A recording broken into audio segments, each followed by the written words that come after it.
আমি হয়তো আমার সন্তানকে আর ফিরে পাবো না। হ্যারিসকে আমি গুলি করতে পারিনি, শুধু বলেছি আমার চোখের সামনে থেকে চলে যাও। কয়েকদিন আর হ্যারিস আসেনি। আমি বিষণ্ণ ভগ্ন হৃদয়ে দিন যাপন করছি।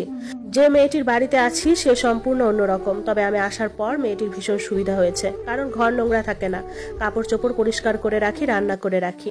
হ্যারিস আসে সপ্তাহখানিক পর। হ্যারিস এসেই বলে, আপনাকে একটি ইংলিশ লার্নিং কোর্সে ভর্তি করে দেই, তাহলে আপনার বেশ সুবিধা হবে এবং কাজকর্ম করে জীবিকা নির্বাহ করতে পারবেন।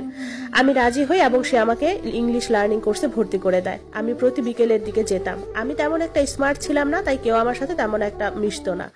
আর সেখানে বিভিন্ন দেশে থেকে আসা প্রবাসীরা ছিল। আমার দিন মোটামুটি এভাবেই যাচ্ছে। আমার পাউন্ডের কোনো সমস্যা ছিল না, কারণ হ্যারিস আমাকে চলার মতো অনেক পাউন্ড দিত। প্রথম প্রথম কোথাও যেতাম না, কিন্তু 1 মাস পর থেকে একটু একটু করে একা একা হাঁটতে বের হই এবং টুকিটাকি বাজারও করতাম।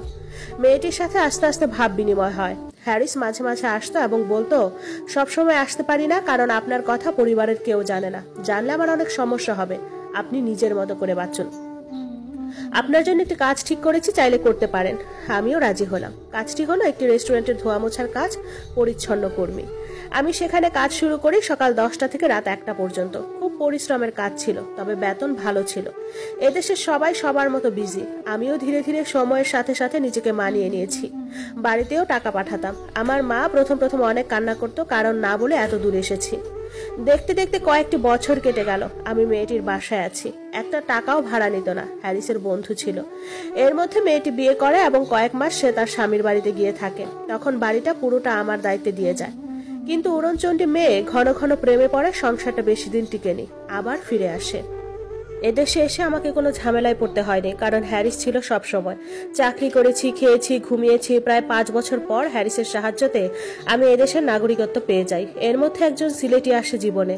লোকটি ট্যাক্সি চালাতো, ভীষণ ভদ্র আর লাজুক। আমি বাসে চড়তাম বেশি, বাসের ভাড়া কম ছিল তাই। এই ট্যাক্সিওয়ালা বিগত 3 বছর ধরে আমাকে দেখছে, কিন্তু তেমন কথা বলতো না। আমার বাসা থেকে একটু দূরে উনি ব্যাচেলার কোয়ার্টারে থাকতো। পথে যা একটু দেখা, কিন্তু কথা হতো না। একদিন উনি আমার বাসায় আসেন এবং আমি বসতে বলি, বাঙালি ভাই বলে কথা। তখন উনি ওনার ফোনটা আমাকে দিয়ে বলে, একটু কথা বলেন তো আমার মায়ের সাথে। আমি বলি, কি বলবো ওনার সাথে, সংকোচ বোধ করছিলাম। উনি বলেন, আরে বলেন না। আমি সালাম দেই। ওনার মা আমায় জিজ্ঞেস করেন কেমন আছি, বাড়ি কোথায়, পরিবারে কে কে আছে, সবকিছু। তারপর আমাকে উনি বলেন, আমার ছেলে তোমাকে পছন্দ হয়েছে, তোমাকে ছেলের বউ আনাতে চাইছি। আমি লজ্জায় কোনো উত্তর দেই নাই এবং ওনার ফোন ওনাকে দিয়ে দেই। এরপর ওনার জন্য কফি করে আনি আর ওনাকে বলি আমার জীবনে 2টা বিবাহ হয়েছে। আমার অতীতের সমস্ত কথা বলি আর বলি বিবাহ করা সম্ভব না। উনি উত্তর দেয়, তোমাকে পাশে রাখতে চাই, অতীতকে অতীতের রাস্তায় ফেলে আসো, বর্তমানে না।